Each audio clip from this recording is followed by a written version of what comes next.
que mulheres empreendedoras? O que vocês têm na vida de vocês? Por que vocês se definem já empreendedoras ou aspirantes ao empreendedorismo? Eu acho que empreender, de modo geral, é muito sobre resolver problemas e querer construir coisas com base em muito risco, né? Mas eu acho que é um pouco disso.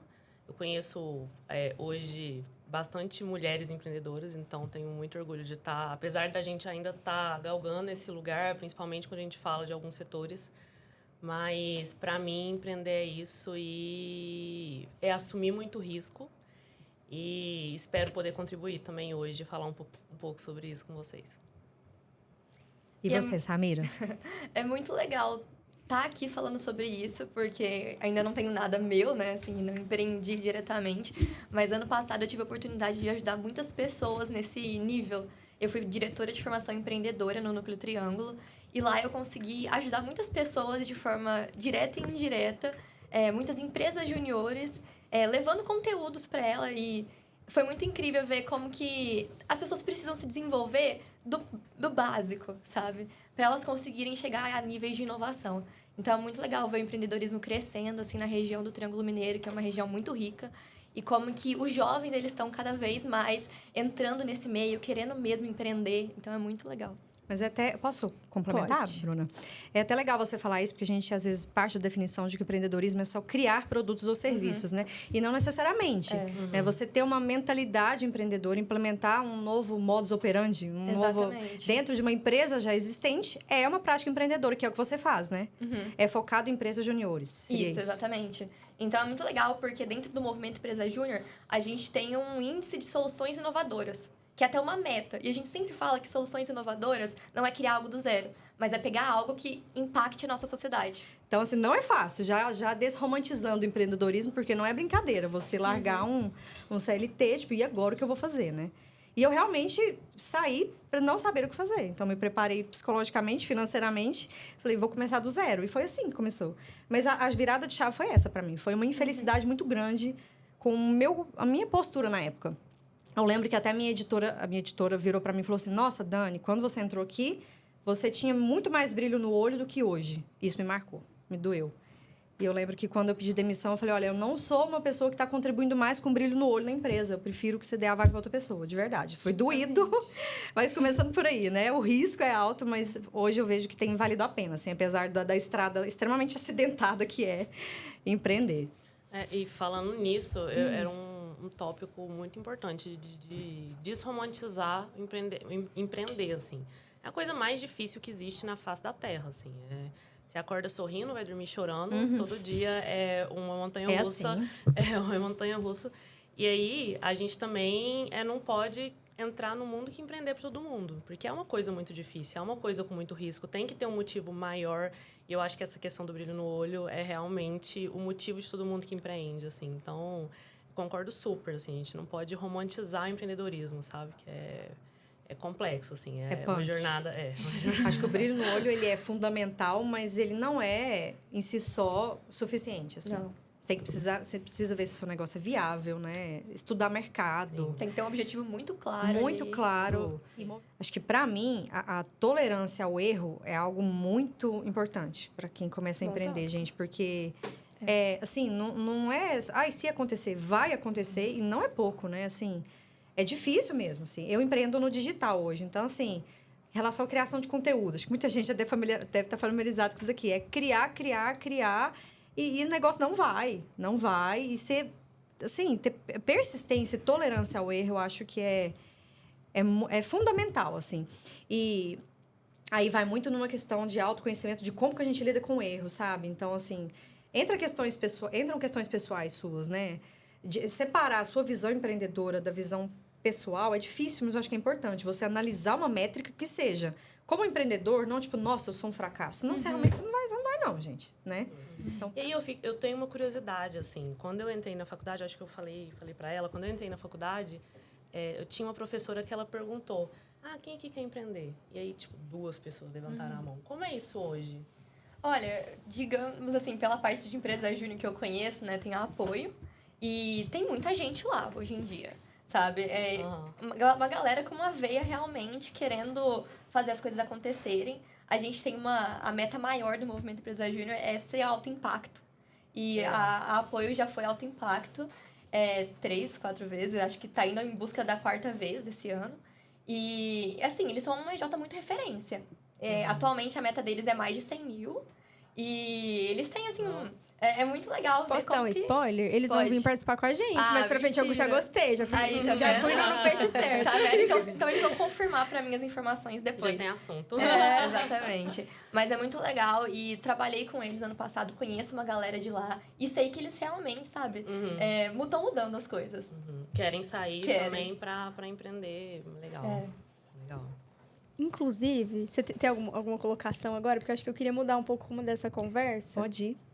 Porque a gente falou dessa parte boa, dessa parte legal, mas logo no começo da conversa vocês mencionaram, não pode romantizar, não são flores, etc. E para compartilhar uma experiência justa, dentro do contexto de cada uma, inclusive você, Dani, quais foram, acho que, os principais desafios que vocês enfrentaram, que vocês percebem que é comum na área? Vários. Mas a gente não enfrentou. Vale também. Para o começo de empreender, eu acho que teve esse desafio que eu já comentei de aprender as coisas. E com certeza, com o passar do tempo e quando você vai criando seu nome, você tem um network que te ajuda, mas no começo você não tem isso, né? No começo é na raça, é Do vender, zero.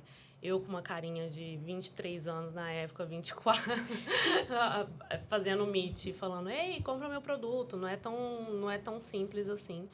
Então, eu acho que tem algumas coisas, assim. Tem esse período de aprendizagem, tem esse desafio grande de você criar mesmo essa... Porque você acabou de abrir um produto, você acabou de criar uma empresa, acabou de criar um produto, você tem que gerar essa confiança que é gerada ao longo do tempo e de resultado, e de depoimento. Então, não é tão simples assim, né? Até chegar o primeiro cliente. Até chegar o primeiro cliente pagante, porque antes disso tem os clientes não pagantes, que são os seus usuários teste. Você lança um produto... É a permuta? Sim, pode ser. Nem é. Você fala, usa pelo amor de Deus, porque seu produto no começo e tal... eu não vou xingar. O MVP é bem pior do que o MVP, né? É pior. O fundador do LinkedIn tem uma frase muito boa que ele fala que se seu produto não tá fazendo você passar vergonha, você lançou tarde demais. Porque você vai lançar o mínimo do mínimo produto viável para testar, para o usuário dar feedback, para você lançar exatamente o que o cliente quer. Então, o começo é passar vergonha. Eu lembro da plataforma quebrar e eu ficar, não, peraí, eu estou vendendo. Então, Nossa, não é fácil. É difícil. Então, até as coisas se encaixarem, até você entender e começar a realmente absorver isso, eu acho que é o mais complexo depois. Mas nunca é fácil. Aí tem a parte, pelo menos para startup, de pegar investimento, tem todos os riscos inerentes da startup, então... Inclusive, meninas, acho que eu vou a pergunta para as duas, assim, né?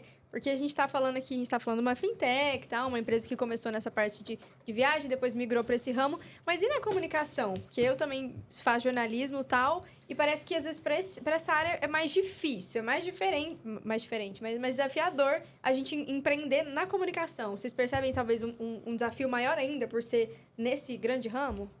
Eu acho que a comunicação, ao mesmo tempo que por ela ser muito ampla, é muito bom, mas também parece que são tantas opções que você não sabe o que fazer, não é? Você sente isso? Nossa, eu sinto muito isso. E eu sinto que ninguém tem a vontade, não tem a coragem de dar o primeiro passo. Sim. Eu acho que esse porque é o ponto. muito difícil, né? É muito difícil. É muito difícil. E, assim, existe... quando você vai empreender na comunicação, você transita por outras áreas, marketing, branding. Aí você já começa até, às vezes, misturar os conceitos, né? Eu passei um pouco por isso, assim. Quando eu comecei, eu chamei de mentoria o que eu fazia. Eu nem lembro como, eu acho que eu pesquisei no dicionário de sinônimos. Falei, deixa eu ver isso. O que é isso que eu tô fazendo? Eu não sabia o que eu tava fazendo, sabe? Eu não tinha um nome. Falei, eu acho que lembra mentoria. E eu lembro que um start que eu tive foi uma entrevista que eu fiz no mestrado com o presidente da FAPEMIG na época. E ele falou uma frase que me marcou muito. Ele falou, olha, a função do jornalista no futuro vai mudar muito. O jornalista não vai estar só na linha de frente, né, escrevendo matérias, mas ele vai orientar pessoas, vai estar atrás orientando pessoas a se comunicarem melhor, a escreverem as próprias matérias. E aquilo ficou marcado. E aí depois, quando eu comecei de fato... essa fala dele fez sentido, porque é mais ou menos isso que eu faço hoje. Só que não só com jornalistas, com todo mundo. Então, tá vendo que é o fluxo das coisas, igual você falou? Você tem que estar presente, assim. acolher as coisas que estão acontecendo na sua vida e ter um olhar aberto, porque eu acho que tem muito a ver. Se você não tá com um olhar aberto, assim, para isso, né? Eu acho que é um olhar de oportunidade. Inclusive, tem um livro muito bom que se chama Oportunidades Disfarçadas. Eu acho que para quem quer empreender é uma boa. Tem 1 e o 2. Eu releio sempre quando o negócio tá assim. Você vai lá e lê de novo. Mas é sobre isso, assim. Na comunicação, para mim, é isso. Eu já mudei minha mentoria um monte de vezes, assim. Já criei outro que não deu certo. Aí já voltei para mentoria, já mudei de nome. Aí agora eu já mudei o perfil do cliente e vai indo, sabe? Assim, mas ao mesmo tempo, eu penso assim, as tecnologias estão aí, cada dia uma coisa nova, ChatGPT, né? Mas a comunicação permeia, ela tá ali. Então, eu acho que isso continua sendo algo importante. Entende? Então, a comunicação continua permeando esse caos que a gente está hoje, que a gente consegue acompanhar. Você sente isso também? Sim, e uma dificuldade que eu posso trazer desde a universidade é que o jornalismo, ele não tem uma mente empreendedora. É um dos maiores desafios que eu encontrei quando eu fui presidente da Comunicare, foi encontrar pessoas que compravam aquilo, sabe? Por quê? A galera entra no jornalismo muito com aquela mente, eu quero quero escrever texto, eu quero ir pra TV. Sim. Então, assim, eles já entram meio que com uns caminhos meio que pré-indicados. E aí você precisa sair da caixa. E a gente não tem muita referência de pessoas da comunicação que saíram, que foram empreender, que foram fazer coisas novas. E aí eu comentei com a Bruna que, pra mim, uma das maiores dificuldades e uma das coisas que me desmotivam é ver que não tem tantas pessoas, não tem referência, sabe? Não tem uma pessoa que eu olhe e fale, nossa, caraca, sabe? Essa mulher teve coragem. E faz uma puta diferença. Faz muita diferença. É verdade. Mas você pode ver isso como uma oportunidade de você ser essa pessoa. Exatamente. E tudo isso a gente aprende. Porque tem muita gente que fala, eu acho que eu não tenho essa veia empreendedora, não é pra mim. Mas tudo isso são habilidades que a gente aprende no caminho, sabe? Às vezes a gente fala, mas eu não nasci líder. Só que esse negócio de nascer líder, gente, isso não existe. Você vai aprendendo, porque liderança é um conjunto de habilidades. E aí você vai aprendendo isso e você, com força de vontade, você chega onde você quiser.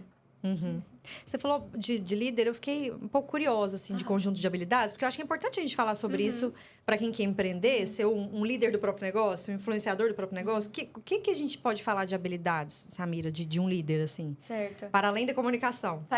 Que a gente sabe que é fundamental. A comunicação acho que é a base de tudo, sabe? É você conseguir passar um feedback, você conseguir receber um feedback também. Negativo, porque são os mais difíceis. São os mais difíceis. E tem muita gente na área da comunicação, principalmente, que tem o ego lá em cima, né? Eu acho que em todas as áreas.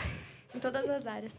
Mas uma das coisas que eu sempre falo é que para você ser líder, você tem que ser exemplo. Então, você tem que saber que muitas das vezes você vai ter que abrir mão de fazer algumas coisas que são rotineiras na sua vida e que você vai ter que, sabe... Eu já participei de reunião que eu sabia que eu ia estar ali na frente da reunião. Que eu tava, tipo assim, chorando 5 minutos antes. Lavei a cara, tomei uma água, falei, vamos. E tava lá com um sorriso no rosto, sabe? Pra galera comprar o que eu precisava levar. O que eles precisavam comprar. Porque a gente tem metas muito difíceis de bater. E eu precisava que eles comprassem aquelas metas. Eu precisava que eles fizessem aquilo. Então, eu acho que conseguir mover pessoas também é uma outra habilidade que uma liderança precisa ter, além de ser exemplo. Porque eu acho que uma coisa vai com a outra, assim, né? A pessoa olha pra você e fala, nossa, caraca, essa mulher aí, essa menina, ela tá puxando as coisas, ela... Tipo, ela respira o que ela faz. Exatamente. E a gente tem um código de ética muito severo, a gente tem valores que... Eu sempre falo que uma empresa precisa ter uma cultura organizacional, começa por aí, né? Sim. Mas se você não, no seu dia a dia, se você não cultiva os seus valores a partir das suas ações... Então, você tá fazendo errado. Você não é um líder, sabe? E eu sempre gostava de trazer muito isso. Então, sempre trazer todos os valores da empresa no meu dia a dia. Tá falando sobre eles, tá colocando em prática. Você, Bia? Eu ia te perguntar, Bia, porque você já delegou, provavelmente, tarefas da sua startup aí. Delegar já não deve ser muito fácil, né? Mas chega um ponto que é preciso, né? E lidar com isso. Porque eu acho que quando o negócio é seu, é difícil delegar, ou eu tô errada? Porque nunca vai ser do seu jeito 100%. No começo, eu acho que eu tinha um pouco... a gente sempre tem uma questão de se apegar e de ter um pouco de controle das coisas. Mas você tem que entender que uma hora você não é bom em tudo e tem gente melhor para fazer determinadas funções que você. E aí você começa a ter um olhar muito mais estratégico com o tempo. Assim. Eu já vi inúmeras empresas que o CEO, o dono, fica muito apegado às funções mais operacionais. Só que aí fica uma carruagem sem ninguém ali para pilotar ela, sabe? Então, você tem que... Não tem outra solução. Você tem que ir delegando. E aí, começa vários desafios. Primeiro, no começo, você delega para analista. Depois, você vai ter líder de líder. E aí, começa a você olhar muito mais superficial e muito mais alto nível as questões do negócio, assim. Então, o delegar passa muito de... eu que estou aqui escrevendo isso... eu tô olhando o pessoal que está escrevendo para, de repente, eu não sei o que está acontecendo. Entendi. E aí, é uma perda de controle um pouquinho. E aí o ponto da cultura, que você comentou, é essencial para fazer as coisas rodarem bem, assim. Porque se você não cria cultura no começo da empresa, a empresa cria para você. Toda empresa tem cultura, você tendo criado ou não. A única coisa que acontece é que você vai perder o controle, os seus valores não vão estar no negócio, né? E a cultura, quando a empresa começa a crescer, que é a grande responsável... por gerir a máquina das coisas que você não vai conseguir absorver mesmo, das coisas que você não vai conseguir olhar, porque você vai ter que olhar muito mais para a estratégia e muito mais para frente do que para dentro. Eu percebo. Eu acho que a questão de rivalidade feminina ela é histórica, né? E quebrar isso é muito difícil, até porque, falando de competição, por exemplo, tem um fundamento científico da gente sobreviver, né? O que a gente não entende hoje é que essa questão, ela perpassa, por exemplo, ela só mudou de cenário, ela está nas redes sociais, por exemplo. É um cenário de competição e comparação constantes, né? E eu falo que a pior coisa que eu acho que um empreendedor, por exemplo, quem cria conteúdo, eu preciso criar conteúdo, pode fazer é entrar nessa cilada, que é se comparar / competir, que eu acho que os dois andam juntos. Porque automaticamente você desfoca do seu negócio, concorda? Total. Você está mais preocupado com o que o outro está fazendo. Então, mudar o olhar é muito difícil. Para mim, isso foi muito difícil. E hoje eu consigo entender mais o poder da minha autenticidade, sabe? Assim, do meu olhar, que é diferente de qualquer outra pessoa. Tem várias pessoas falando sobre moda, várias pessoas falando sobre comunicação. Mas, gente, cada um tem um olhar, assim. Eu acho que quando você começa a virar a chave, essa rivalidade feminina vai se dissolvendo, assim. E eu acho fundamental a gente falar sobre isso. Você deposita a sua energia em você, não Sim, nos agora outros. é muito difícil. Porque todo momento ali você está sendo exposto às redes sociais e isso vem. Então, igual a gente estava falando no início, ter um senso de você... Investir em autoconhecimento é muito importante para você não entrar nisso, porque você se perde, assim. Sabe? Até mesmo na produção de conteúdo, a gente fala, nossa, aquela pessoa estourou com tal conteúdo. Isso. Mas aí você fala, eu acho que comigo não vai dar certo, Não sabe? vai dar certo. E as definições de sucesso são assim. E aí não assim. compensa você querer seguir uma coisa que deu certo com outra pessoa, porque, bombou, tô me comparando aqui, o que eu tô produzindo não tá dando certo. Mas às vezes não tá dando certo agora. Às vezes você tem que olhar pra dentro, não pra produzir uma mesma coisa que outra pessoa, mas pra produzir algo novo e que faça sentido. E aí eu tive que ter um amadurecimento interno, assim, um desenvolvimento do zero de ser mulher, sabe? E olha, gente, uma revelação, assim, importante aqui. Não é algo externo pode acelerar o processo, assim, de amadurecer? Pode, maternidade, por exemplo. Mas é lá dentro, assim. É de você. Tem que ser você, ninguém vai fazer por você, sabe? Você sente. Mesmo sendo mãe de duas, assim, não pode, assim, é um amadurecimento surreal, assim, é um tapa na cara, maternidade, em tudo. Mas tem algo só dentro de você, que só você pode fazer por você, sabe? Então, isso que foi o tapa na cara da terapia que eu tive que levar a sério, assim. Então, hoje, eu posso colocar uma roupa que, às vezes, é tranquila, não é o blazer que todo mundo fala, né? Mas eu sei que dentro eu acredito no meu valor, acredito na minha expressão criativa, acredito que eu posso gerar valor através da minha comunicação. Tipo, antes faltava a confiança nisso, sabe? Acho que você não começa confiante também, né? Assim, você adquire no processo. E eu acho que... E tem um dado que mostra que, na verdade, também não sei se adquire no processo. Porque quanto mais alto tá na sua carreira, mais chance da mulher ter síndrome de impostor também. Então... Não estamos livres disso. Ponto importante. Criar esse senso de pertencimento é importantíssimo, já no começo. Então, já para levar isso para quando você for crescendo. E a gente sempre tem, né? Essas questões, tem. assim. Por que eu tô onde eu cheguei? O que aconteceu? Se foi sorte? Lógico que não foi, né? É muita caminhada para as coisas acontecerem. Então, reconhecer, né? A própria trajetória. Quando você me convidou, por exemplo, eu pensei, gente, mas assim, sabe? Aí, na hora, eu falei, Daniela, vamos lá. Então, assim, persegue mesmo, de tempos em tempos. Porque eu não comecei ontem. Mas eu acho que essa questão de menina / mulher é uma discussão bem complexa, assim. Passa pela aparência, mas passa por aqui. Passa por como você se enxerga, se expressa, como as pessoas te veem. Aí eu acho que daria outro podcast. Eu gostei dessa autoconfiança. E como que você percebe isso, então, nesse movimento que só tem estudante? Porque tá todo mundo nesse processo que vocês falaram. A gente tá ali. Tá na menina, tá na mulher, como que é isso? Então, hoje mesmo eu estava assim, meu Deus, por que eu fui chamada pra esse podcast? Sim, né? Tava conversando com meu namorado, falando, eu tô nervosa. Assim, eu não sei se eu tenho pra entregar o que elas vão entregar. Mas aí ele falou, não, você sabe do que você tá fazendo. Aí eu falei, eu não tô ali pra entregar o que elas vão entregar. Eu tô aqui pra entregar o que eu tenho pra entregar. Exatamente. Sabe? Tipo, as minhas referências. E realmente, eu tenho 20 anos. E ano passado, quando, assim, eu tive que assumir muita coisa, eu falei, meu Deus do céu, a galera não tá me ouvindo. Eu preciso falar isso, a galera não me escuta. Então, eu sempre sentia que eu tinha que fazer o dobro pra, tipo, ter a metade do reconhecimento. E eu falei, tá, ok, no começo vai ser assim, mas eu vou conquistar meu lugar aqui dentro. E no final do ano eu falei, não, realmente, agora eu tenho meu espaço, as pessoas, elas reconhecem o que eu tenho pra dizer e elas me escutam. Então, assim, como eu fazia evento no passado, era muito assim, de você ter a noção de como conversar com as pessoas durante o evento, porque é tudo um caos, né? Ano passado eu fazia evento para 300 pessoas, com empresas muito grandes, com muita gente ali pressionando realmente as coisas para darem certo, e muita coisa dava errado. Porque tudo ali não dependia totalmente da gente, né? E aí era muito... Eu fiquei muito contente nesse segundo evento que eu fiz, que foram 2, parece sim, tem o mesmo propósito, né? Os 2 são reuniões regionais, que a gente reúne todo o Triângulo Mineiro, e de poder virar para alguém, falar, olha, eu preciso que você faça isso. E a pessoa não retrucar. A pessoa aceitar, falar assim, não, beleza, se ela tá falando pra eu fazer isso, é porque algum motivo tem.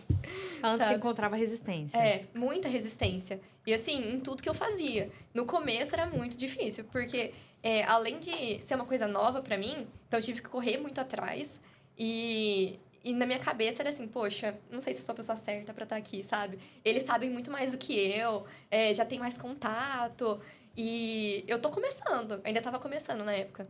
E aí eu falei, não, vamos que vamos. E de cara mesmo. E eu tenho 20 anos, na época eu tinha 19, e eu era a pessoa mais nova do grupo, sabe? Então, tipo, ter que ter um reconhecimento, ter que ter uma autoridade ali, sendo a mais nova, eu falei, meu Deus do céu, vai ser trampo. E é tão legal isso da gente acolher a diversidade, porque eu com 20 anos não tive essa coragem que você teve, entendeu? Eu tô com 33 hoje, me vejo com falta de coragem pra muita coisa. Então, como a gente aprende com as outras pessoas, né? Independente da idade, a gente tem que desvincular disso. Eu não tive essa coragem que você teve. Me inspira. Que legal. Sabe? Eu Hoje acho que é um orgulho, diferente. talvez, geracional, que a gente tá, não sei, acho que vendo vocês fazendo, a gente tá aos poucos falando, não, é possível, não, Sim, vamos fazer. Isso é bacana. E assim, Pensando no empreendedorismo, que recado vocês dão para essas meninas que, pô, sou universitária, quero, mas não sei se é para mim e tal?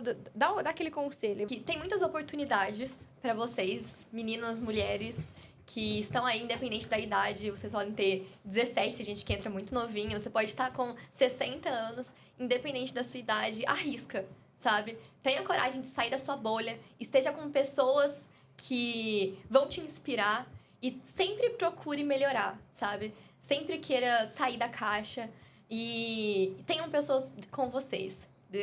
Pessoas que vão te inspirar, pessoas que vão te apoiar, porque elas vão ser muito importantes.